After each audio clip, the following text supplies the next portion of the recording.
الحمدللہ رب العالمین والصلاة والسلام علی حبیبہ محمد وآلہ وصحبہ اجمعین اما بعد فاعوذ باللہ من الشیطان الرجیم بسم اللہ الرحمن الرحیم ومن الابل اثنین ومن البقر اثنین قل الذکرین حرم ام الانثیین اما اشتملت علیہ ارحم الانثیین ام کنتم شہداء اذا وصاکم اللہ بہذا فمن أظلم ممن افترى على الله كذبا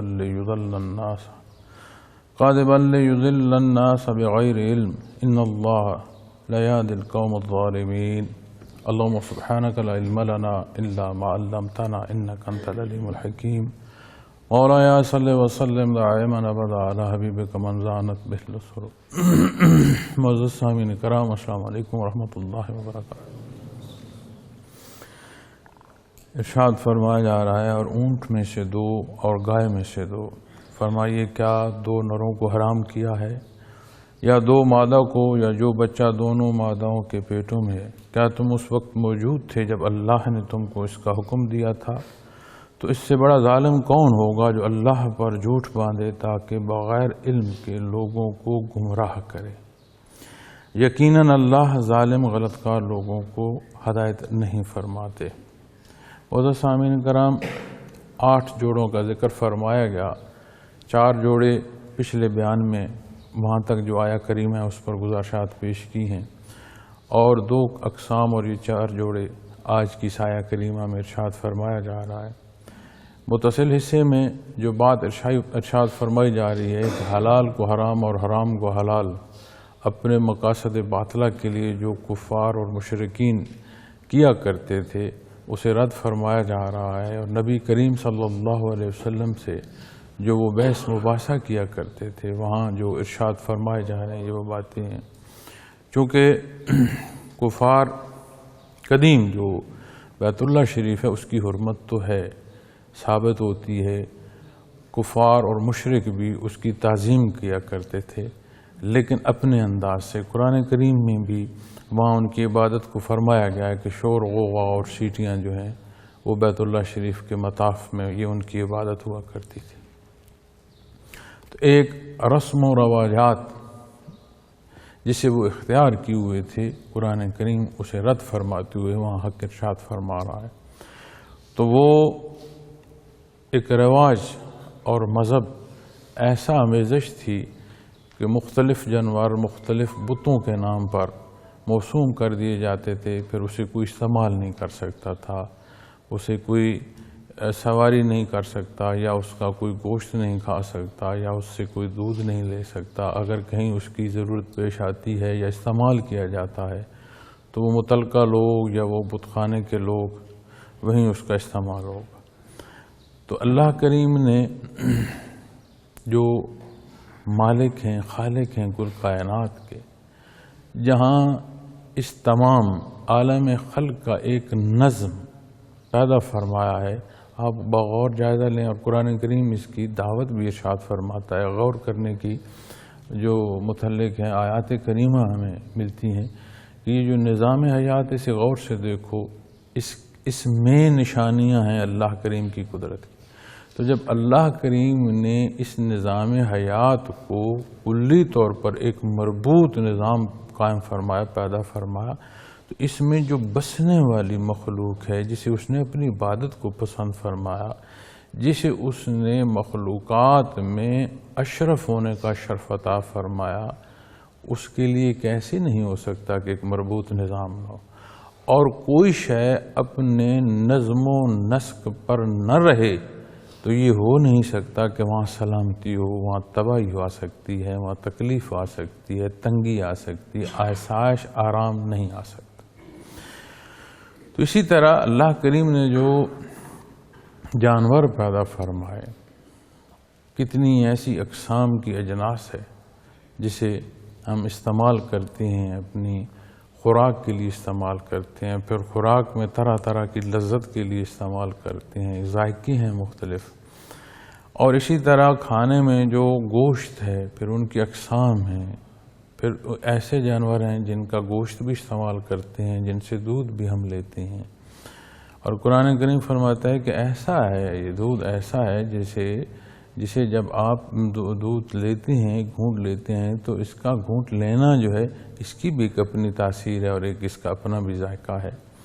تو یہ اللہ کریم کا احسان ہے معزز سامعین کرام، لیکن جہاں جہاں کمی بیشی کی گئی وہاں یہی باتیں، یہی پہلو تکلیف کی صورت اختیار کر گئے۔ کسی ایک نے اپنا ذاتی فائدہ دیکھا، اپنی خواہشات کی پیروی کی، نفس کی پیروی کی، شیطان کی پیروی کی، اس نے کیا حاصل کیا؟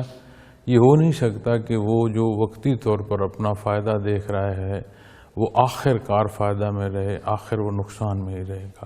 اسی طرح جب وہ غلطی اختیار کی جاتی ہے تو معاشرے میں اس غلطی کے سبب جو فساد پیدا ہوتا ہے وہ یہ ہے کہ کسی نہ کسی کا کہیں نہ کہیں حق سے محرومی ہوتی چلی جاتی ہے، کہیں ظلم اور زیادتی ہوتا چلا جاتا ہے۔ تو اسی میں جب وہ مختلف جانوروں کو حلال اور حرام، اور کسی بچے کو حلال اور کسی کو حرام، اور کسی کو مردوں کے لیے، کسی کی عورتوں کے لیے، یا دونوں کے لیے حلال، تو یہاں جو فرمایا جا رہا ہے کہ اللہ کریم نے یہ جو دو جوڑے اونٹ میں سے اور گائے میں سے، کیا ان دونوں کو اللہ کریم نے حرام فرمایا ہے یا حلال فرمایا ہے؟ یا مادہ کو اللہ کریم نے جو اس کے پیٹ میں بچے ہیں تو کیا اللہ کریم نے ان پر کوئی حرمت ارشاد فرمائی ہے؟ اب کسی بات کے لیے یہ کہہ دینا کہ میں نہیں مانتا یا میں نہیں اقرار کرتا، یہ دلیل کافی نہیں ہوتی۔ نہ یہ دلیل کسی تکرار کا جواب ہے، نہ یہ دلیل مانی جاتی ہے۔ اس کے لیے کوئی دلیل چاہیے، علمی دلیل چاہیے، کوئی عقلی دلیل چاہیے، کوئی شہادت چاہیے۔ اور اگر یہ سارا کچھ نہیں ہے تو محض ضد ہے اور عناد ہے۔ تو یہاں فرمایا جا رہا ہے کہ اس نظام ہستی کا مالک ارشاد فرما رہا ہے، جس نے اسے پیدا فرمایا، اس کے اصول و ضوابط جس نے پسند فرمایا، اور جس نہج پر جس شے یا جس مخلوق کو پیدا فرمایا وہ اس پر چل رہی ہے، اور اس پر چلنا اس کا بہترین۔ اب فرمایا کہ ام کنتم شہداء اذا وصاکم اللہ بہذا، فرمایا کیا تم اس وقت موجود تھے جب اللہ نے تم کو اس کا حکم دیا تھا؟ وصاکم اللہ، تمہیں جو حکم دیا گیا اللہ کی طرف سے، تو پہلے تو ہے کچھ نہیں، پیدا اس نے فرمایا، ہر شے اس نے عطا فرمائی، اور جو اصول و ضوابط اس نے عطا فرمائے تھے کیا تم موجود تھے؟ کیا تمہیں وہ حکم دیا گیا کہ ہاں یہ اس وقت میں یا اس حال میں یہ شے حرام ہے، اور یہ اس حال اور اس وقت میں یہ شے حلال ہے؟ کیا ثبوت ہے؟ کس بات پر تم یہ جو بات ہے وہ کہہ رہے ہو؟ اور اس کا عمومی جواب آپ غور فرمائیں، ہمیں اپنے معاشروں میں بھی ملتا ہے کہ کتنی ہی رسم و رواجات ہیں جنہیں ہم اختیار کیے ہوئے ہیں، کس لیے؟ یہ ہمارے آباء و اجداد سے آ رہے ہیں، جی ہمارے یہاں خاندان میں ایسا ہوتا ہے، ہمارے علاقے میں ایسا ہوتا ہے، یہ رسم ہے، یہ رواج ہے، اور اگر اسے ہم اختیار نہیں کریں گے تو یہ تو بڑی بے عزتی ہے، ناک کٹ جائے گی، ہم معاشرے میں کیسے رہیں گے؟ آپ دیکھ لیں شادی بیاہ میں، غمی خوشی میں، بندہ فوت ہو گیا ہے اور اس کا دکھ اور اس کی تکلیف اپنی جگہ، لیکن جو پیچھے زندہ ہیں اور وہ اس قابل نہیں ہے، لیکن آپ دیکھ لیں نا کہ آج تیسرا ہے، آج جمعرات ہے، آج 20واں ہے، آج 40واں ہے، آج برسی ہے، آپ اس کو دیکھتے ہیں نا جی کہ پہلے ان کے پاس کچھ ہے یا نہیں، انہوں نے اپنا وہ جو رواج بن چکا ہے اسے پورا کرنا ہے۔ اب اس سارے میں کیا ہی خوبصورت ہو کہ اس کے لیے کوئی ایسا عمل کیا جائے جو اسے استفادہ دے، ختم قرآن ہو، اس کے لیے عبادت کی جائے، وہی شے جسے ہم اپنی شان و شوکت کے لیے استعمال کر رہے ہیں یا رسم و رواجات کے لیے کر رہے ہیں، کسی غریب کے لیے، کسی نادار کی مدد کے لیے استعمال ہو سکتی ہے، لیکن نہیں ہوتا۔ کیوں نہیں ہوتا؟ اس لیے نہیں ہوتا کہ ہم یہ سمجھتے ہیں کہ جو رواجات ہمارے اجداد سے آ رہے ہیں اگر ان پر ہم نے عمل نہ کیا تو یہ تو ہماری کمزوری ہوگی اور ہماری بے عزتی ہوگی۔ ہمارا مقام یا ہماری بلندی تبھی ہے کہ جو کچھ ہو رہا ہے ہم اس کو اختیار کیے رہیں، اور خاص کر کے جہاں ہم لوگ بستے ہیں یہاں ہمارے اکثر رواجات ایسے ہیں جو ہندوؤں کے ساتھ رہنے کی وجہ سے ہمارے اندر آئے، اور اسی بات کو اگر انہی روایات کو آپ تھوڑا سا آگے چلے جائیں اس طرف جو افغان بیلٹ ہے یا اس سے آگے عرب خطے میں چلے جائیں تو یہ نہیں ہیں جو یہاں ہیں، وہاں کمی بیشی سے کوئی اور معاملہ ہوگا. لیکن جو اصولی بات ہے کسی بھی عمل کو اختیار کرنے کی جو سند ہے وہ کیا ہے کہ اللہ کریم نے کیا پسند فرمایا ہے، نبی کریم صلی اللہ علیہ وسلم نے کیا رہنمائی اختیار فرمائی ہے، ہمارے لیے کیا حکم فرمایا گیا ہے. جب تک وحدانیت باری تعالیٰ مضبوط اور راسخ نہیں ہوتی تب تک نفسانی خواہشات نہیں، اور اس کی مضبوطی اور راسخ ہونے کا واحد ذریعہ ہے اتباع محمد رسول اللہ صلی اللہ علیہ وسلم. آج دیکھتے ہیں ہم کتنا اظہار محبت ہوتا ہے، آپ کے نام پر کتنی ہی محافل سجائی جاتی ہیں، اور ماہ مبارک ربیع الاول میں آپ دیکھیں کہ وطن عزیز نہیں، دنیا کی طول و عرض میں جہاں جہاں مسلمان بستے ہیں وہاں وہاں اظہار محبت ہو رہا ہوتا ہے. اور کتنا ہی یہ بھی دیکھنے کو ملتا ہے کہ اس اظہار محبت میں آپ صلی اللہ علیہ وسلم کا جو حکم ہے اس سے تجاوز ہو رہا ہوتا ہے. کیوں؟ ہم محض رسم و رواجات کو دیکھ رہے ہیں. دین اسلام رسم و رواجات کا نام نہیں ہے، چونکہ یہاں ارشاد باری تھا کیا سند ہے تمہارے پاس. کسی بات کے حق اور سچ ہونے کی سند درکار ہے، اور وہ سند کہاں سے نصیب ہوگی؟ جس نے اس تمام جہان کو پیدا فرمایا، جو رب العالمین ہے، تمام جہانوں کا مالک ہے، جس کی مخلوق ہے، جو اصول وہ دے رہا ہے وہ اصول ہی حق ہوں گے، اور اسی کے مطابق چلنا جو ہے وہ حق مانا جائے گا. جہاں جتنا تجاوز ہوگا، جتنی کمی ہوگی، ہر دو صورت میں وہ زیادتی اور ظلم ہوگا. اور فرمایا گیا نا کہ وَصَّاكُمُ اللَّهُ بِهَذَا، یہ حکم تمہیں، جو تم کہاں تھے جو تمہیں یہ حکم دیا گیا.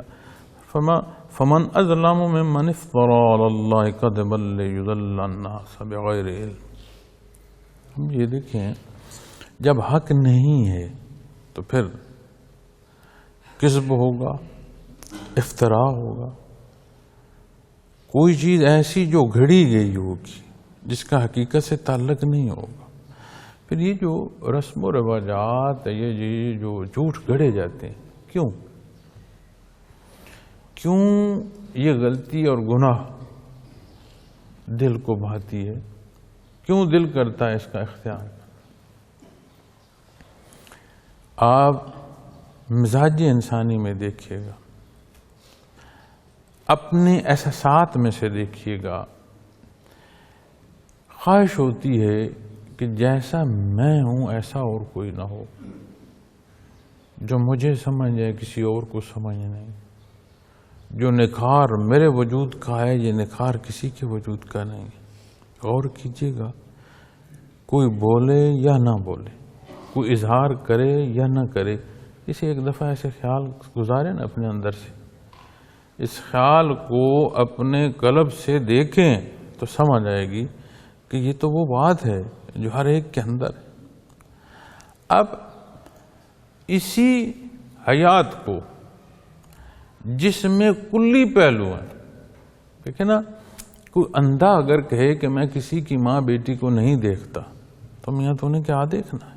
تجھے تو نظر ویسی نہیں ہے، تو نے کیا دیکھنا ہے؟ تو اس کا دیکھنا امتحان نہیں ہے. اور اگر کوئی بہرا ہے وہ کہ میں کسی کی بات نہیں سنتا، تو سن کیا سکتا ہے جو تو کسی کی بات نہیں سنتا؟ بالکل اسی طرح جب انسانی مزاج میں ہر شے شامل ہے، اس سارے کو وہ رد کرتا ہے، پھر اللہ اور اس کے حبیب کا حکم مانتا ہے، تو پھر سمجھ آتی ہے نا کہ ہاں اس نے مانا. اگر وہ مزاج انسانی ہو ہی نہیں، اور جس طرح ملائکہ ہیں، اب ملائکہ میں کوئی یہ جو ہمارے ساتھ احتیاج میں ہیں، ہماری عوارضات ہیں، ان کے ساتھ نہیں، انہیں کوئی بھوک افلاس نہیں آتی، انہیں کوئی تنگی محسوس نہیں ہوتی ہے عمومی زندگی جو ہے اس میں، انہیں کوئی وہ جو ہے تھکاوٹ محسوس نہیں ہوتی. یہ عوارضات ہماری حیات کے ساتھ ہیں. وہ جب سے جس حکم کے لیے جب تک کا حکم ہے وہ اسی طرح ہم تنگوش ہیں، اسی طرح اپنی اس محو عبادت، اسی طرح ان مقامات میں ایک کیفیت ملتی ہے قرآن کریم میں کہ جب اللہ جل شانہ کا فرمان آتا ہے تو پھر ہر چیز ایک دفعہ لرز اٹھتی ہے کہ کیا حکم ہوا، جو حکم ہوا حق حکم ہوا۔ وہ ایک کیفیت اور حال ہے جو اللہ کی طرف ہے۔ جب وجود پر بات کریں گے تو وجود میں کوئی ایسی ذاتی خواہش نہیں آتی، لیکن جو بشر ہے، انسان ہے، اس کے ساتھ یہ ساری چیزیں منسلک ہیں، اور اس سارے کے ہوتے ہوئے اب دیکھیں نا کتنے ایسے لوگ ہیں جو بیچارے بیماری کی وجہ سے کچھ کھا نہیں سکتے۔ ہم دیکھتے ہیں انہیں خوراک کی نالی لگی، وہ اگر کہے کہ میں روزے سے ہوں تو میں تو اتنا طویل روزہ رکھا ہوں، کوئی بات سمجھ آتی۔ اب جو صحت مند بھی ہے، کھانا میسر بھی ہے، اور مقررہ اوقات میں اس نے اپنے آپ کو اللہ کے حکم پر روک رکھا ہے، رمضان المبارک کا روزہ ہے، اس کے اوقات سحر و افطار کو دیکھتے ہوئے، اس پابندی کو دیکھتے ہوئے رک کر وہ روزہ رکھ رہا ہے، تو بات سمجھ۔ اسی طرح جب یہ اندر نفسانی خواہشات ہیں انہیں رد کرتا ہے، خواہشات ذاتی کو رد کرتا ہے، انا کو رد کرتا ہے، شیطان کی شیطنت کو رد کرتا ہے، پھر کہتا ہے سبحان ربی العظیم یا سبحان ربی الاعلی، تو کیا بات ہے؟ سمجھ آتی ہے کہ جو استعداد یا اختیار اس کے پاس تھا اس کا استعمال اس نے جائز کیا حق پر۔ تو جب اس کو دیکھیں گے جو ابھی ارشاد فرمایا ہے اللہ کریم نے کہ یہ کتنا بڑا ظلم ہے، اس سے بڑا ظالم کون ہوگا؟ فمن اظلم، اس سے بڑا ظالم کون ہوگا؟ ممن افترا، اس نے افترا کی اللہ کذب، کہ اس نے اللہ پر افترا باندھی اور جھوٹ باندھا، کس لیے؟ لیضل الناس بغیر علم، مخلوق کو گمراہ کیا بغیر علم۔ کیا سند ہے بھائی تیرے پاس؟ تو نے یہ جو بات گھڑ لی ہے، یہ جو تجاوز کیا ہے، نہ تو خود صرف کر رہا ہے، تو مخلوق کو تباہ کر رہا ہے، تو یہ بہت بڑا ظلم ارشاد فرمایا گیا ہے۔ قرآن کریم شرک کو ظلم عظیم ارشاد فرماتا ہے کہ بہت بڑا جو ظلم ہے یہ شرک ہے، وحدانیت باری تعالیٰ میں کمی بیشی بہت بڑا ظلم ہے، اور کفر اور یہ حصے ایسا ظلم ہے کہ اس کا انجام ایسا ہے کہ کبھی بخشش نصیب نہیں ہوگی، ہمیشہ کی دوزخ ہے، ہمیشہ کی سزا ہے۔ ایک ہی حساب ہے کس کا کتنا درجہ ہے دوزخ کا، بخشش یا عذاب کے مابین کوئی حساب پھر نہیں ہوگا۔ جو بخشش کے حوالے سے یا سزا کے حوالے سے حساب ہے اس میں ایمان بنیاد، نوری ایمان ہو تو پھر یہ بات آئے گی کہ ہاں گناہ گار ہے، اس کی گناہ کی بخشش ہے، یا اس کی نیکیاں ہیں تو کتنی ہیں، وہ حساب کتاب کی بات آئے گی۔ یہاں جب بندے جو تجاوز پر ملتے ہیں، ان میں جو قرآن کریم ارشاد فرماتا ہے ان کا حساب کتاب ہوگا، طبقوں میں ہوگا، طبقوں میں تقسیم ہوگی۔ قرآن کریم کی آیات بتاتی ہیں درجے طے ہوں گے، حساب کیا ہوگا؟ درجے طے ہوں گے کہ کہاں درجہ کہ جو دوزخ کے جانے کی سزا ہے، کون کس درجے کی دوزخ میں جائے گا۔ تو یہ اتنا بڑا ظلم ہے جو بندہ اپنے آپ کے ساتھ کر رہا ہے، اپنے اوپر ڈھا رہا ہے کہ ہمیشہ ہمیشہ عذاب میں مبتلا رہے گا۔ ایک رات بیماری کی صورت میں گزارنا اتنی لمبی اور طویل ہو جاتی ہے کہ رات نہیں گزرتی، اور جہاں ہمیشہ سزا رہے گی، ہمیشہ تکلیف رہے گی، اور وہ آگ اور اس آگ کی تپش جس سے دنیا کی آگ جو ہے وہ بھی معافی مانگتی ہے، وہ بھی جان بچاتی ہو، اتنی حدت کی آگ۔ سب سے بڑی جو بات ہے معزز خواتین و حضرات، اپنے اللہ کریم کے مقابلے کھڑا ہونا ہے۔ انسانیت ہے کیا؟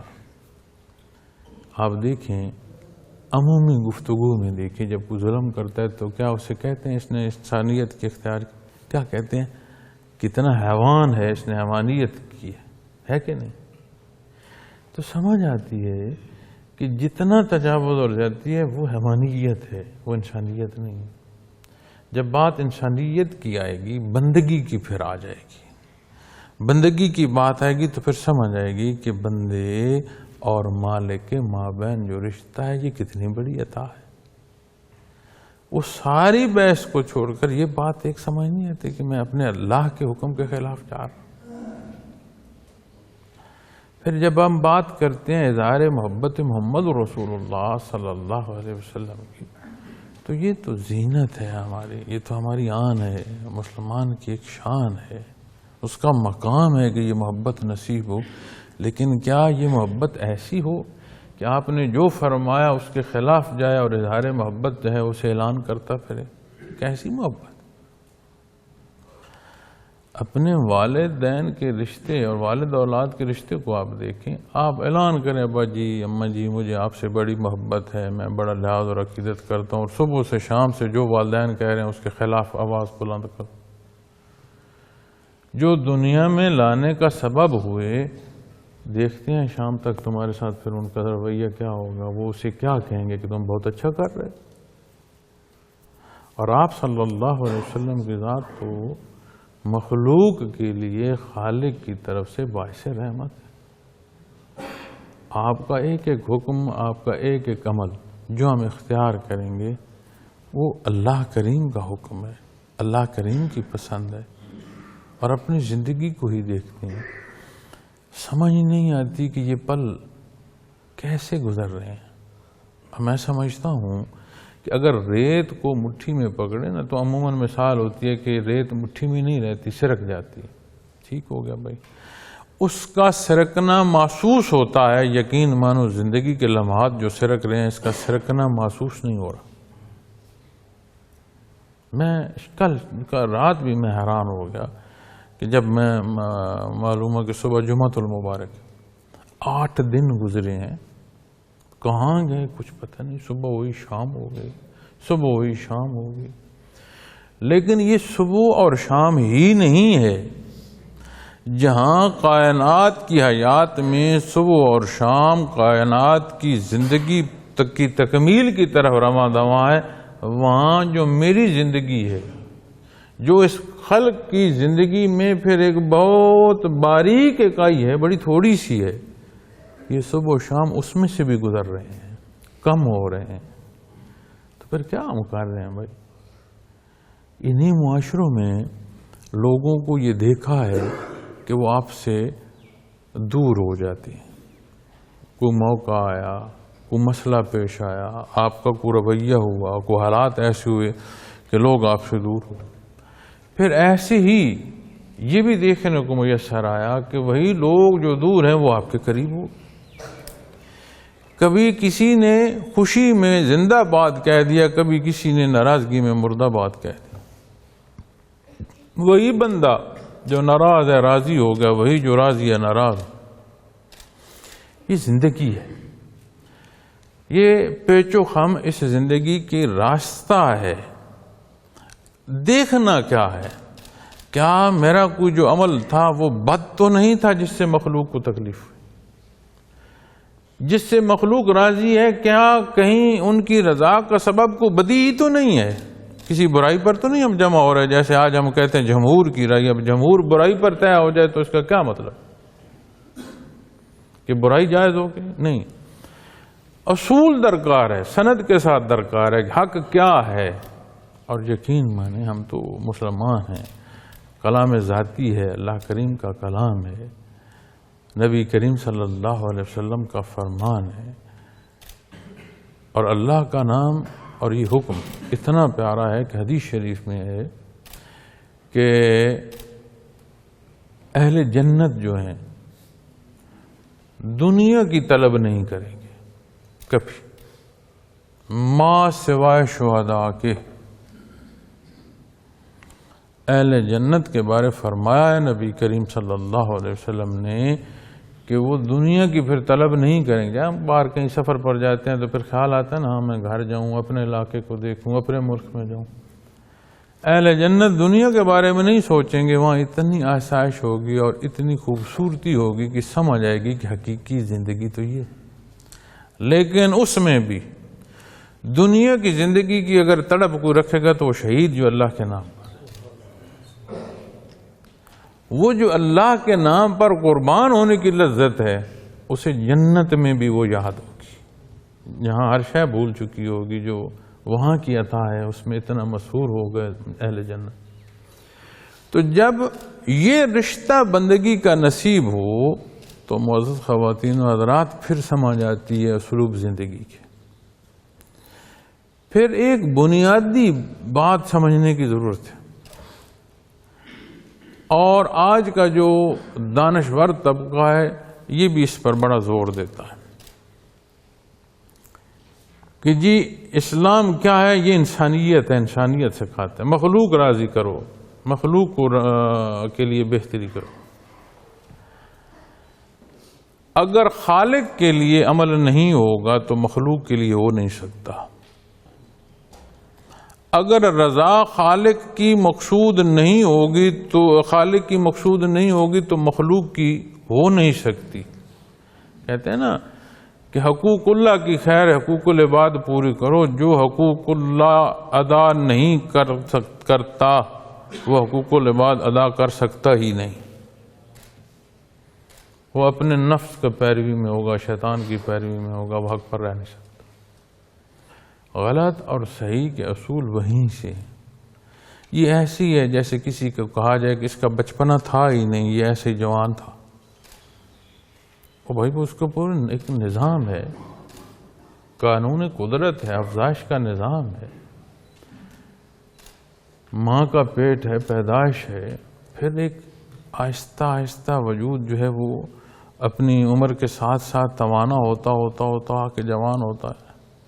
حقوق اللہ کا ادا نہ کرنا اور حقوق العباد کو عبادت سمجھنا کہ یہی میں ادا کر لوں گا، ایسا ہی ہے جیسے کوئی کہے کہ جی یہ تو بچہ تھا ہی نہیں، پہلے دن سے جوان تھا۔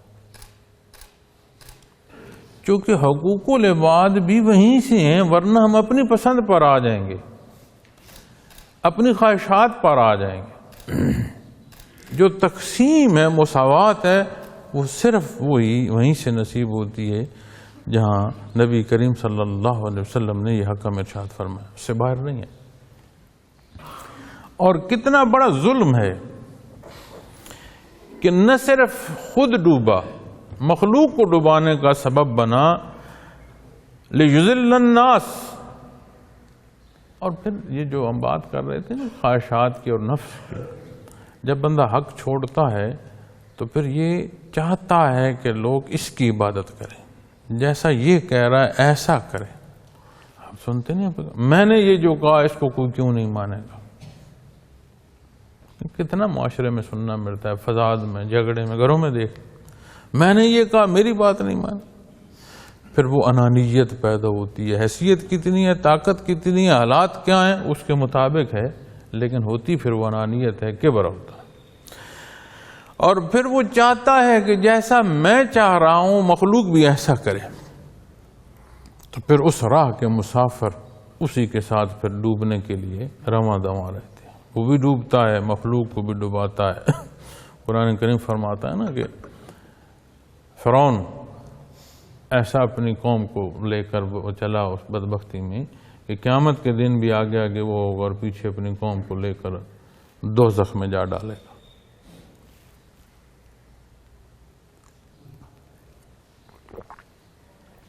تو پھر اس سارے سبب میں اس کے پاس کیا ہے؟ کچھ کوئی سند نہیں ہے، کوئی ایسی بات نہیں ہے کہ جس پر انحصار کیا جا سکے۔ ان اللہ لا یہدی القوم الظالمین، یہ بات ایسے نہیں جائے گی کہ ہاں جی اس نے زندگی گزار دی، جو اللہ نے اسے قوت دی اسے صرف کر دیا، جائز ناجائز جو دل ہے اس کا کر لیا، خود بھی ظلم کیا، مخلوق کو بھی ڈبایا، مخلوق کے ڈبانے میں اس کی کردار کی شمولیت، ایسے نہیں جائے گی بھائی۔ اس لیے نہیں جائے گی کہ یہ ملکیت ہماری نہیں ہے، کائنات کا مالک ہے، ایک ایک شے کا مالک، وہی خالق اور مالک میرے آپ کے وجود کا ہے۔ اس میرے اور آپ میں امانت دار کی حیثیت سے ہونا اور اصول وہ اختیار کرنا جو مالک بیان فرما رہے، بات اور ہے۔ اس میں اپنی مرضی کا دخل، جتنا دخل ہوگا اتنی خیانت ہوگی. خائن اللہ کو نہیں پسند. قرآن کریم فرماتا ہے کہ خائن جو ہے وہ اللہ کو نہیں پسند. اب جب وہ تجاوز آئے گا تو پھر حساب کتاب آئے گا. جس نے جتنا ظلم اپنے ساتھ کیا ترازو لگے گا. وہ مالک ہے.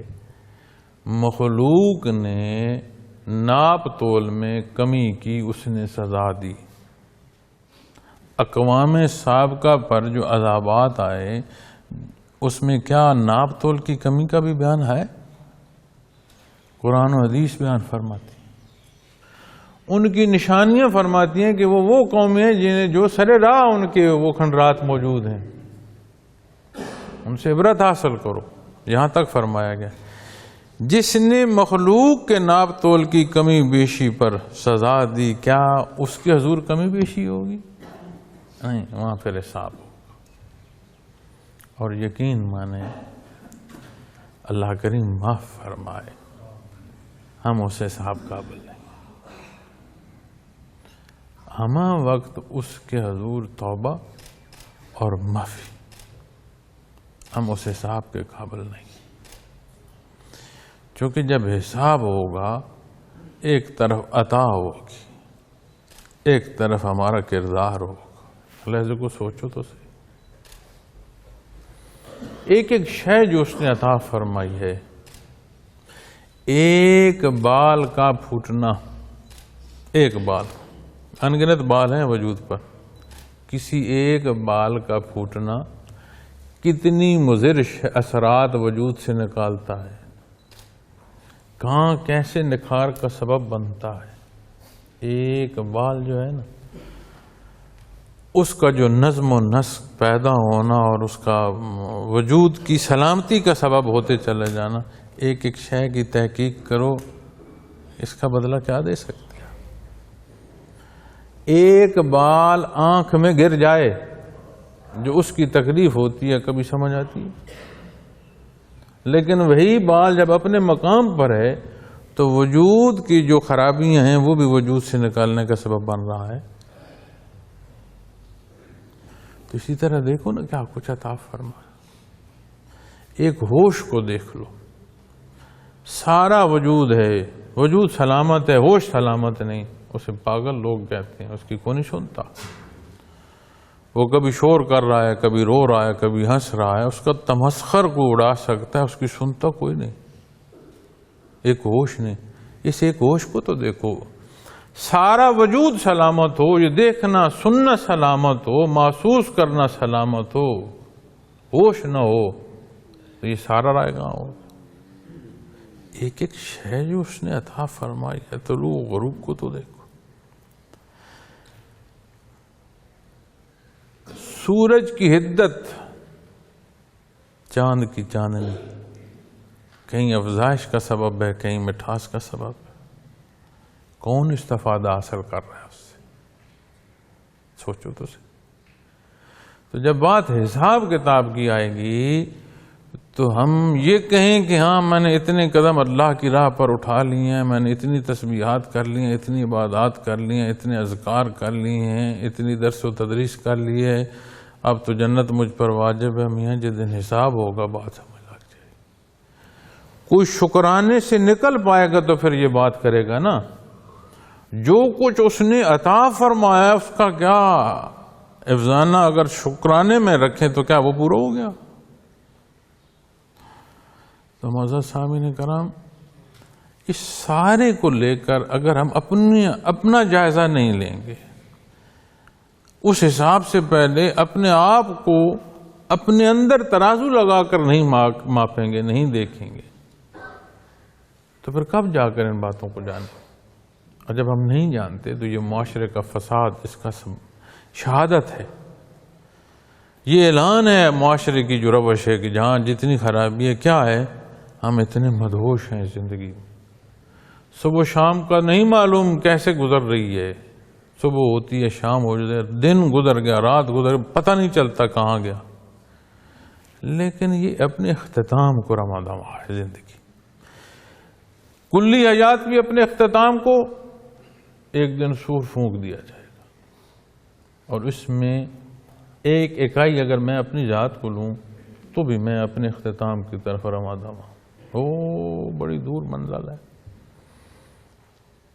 ملک الموت کی آمد ہے، اور فرمان ہے نبی کریم صلی اللہ علیہ وسلم کا کہ وجود سے روح ایسے نکلتی ہے جیسے کوئی کپڑا کانٹے دار جھاڑی میں اٹک گیا اور وہاں سے کھینچ کر نکالنا، تار تار نکلتی ہے، وجود کے ذرے ذرے سے روح کھینچی جاتی۔ برزخ ہے، کتنی حیات ہے اس خلق کی، اللہ بہتر جانتے ہیں۔ میں نے کیا کیا، اس طرح کا میرا مقام ہے قبر میں، اس میں گزارا ہے۔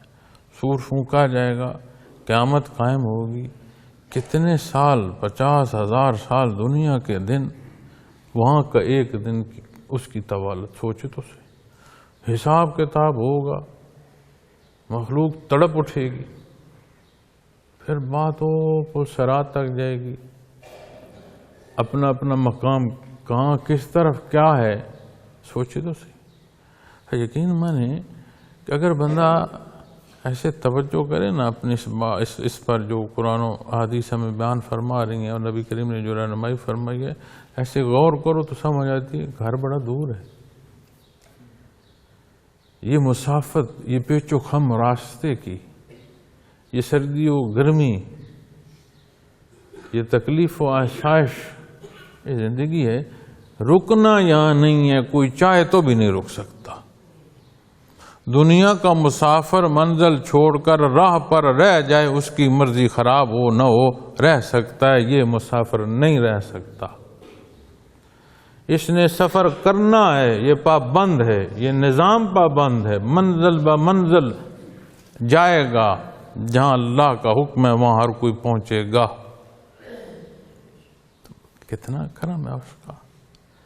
یہ جو میں تلاوت کر رہا ہوں، آپ سماعت فرما رہے ہیں، ان اللہ لا یہدی القوم الظالمین، کلام ذاتی ہے، لبھائے محمد رسول اللہ صلی اللہ علیہ وسلم سے عطا ہو۔ جس مخلوق کو دہرانے کو اللہ کا کلام نصیب ہو، کتنی بڑی عطا۔ اس عطا کا شکرانہ تو مجھے بتاؤ کہ ہو سکتا ہے؟ نہیں تو بات ایسے نہیں جائے گی۔ فرمایا یقیناً اللہ ظالم لوگوں کو ہدایت نہیں فرماتے۔ یہ جو ہم عمومی سوچوں پر رسم و رواجات کی پیروی کرتے ہیں اور اتباع محمد الرسول اللہ صلی اللہ علیہ وسلم چھوڑتے ہیں اور چاہتے ہیں مخلوق میرے پیروکار ہو، جیسا میں چاہتا ہوں ایسا ہو، یہ تجاوز ایسا ہے کہ پھر اس پر ہدایت سلب ہو جاتی ہے۔ اسے کوئی محتاجی نہیں ہے، وہ بے نیاز ہے، ہماری ضرورت ہے۔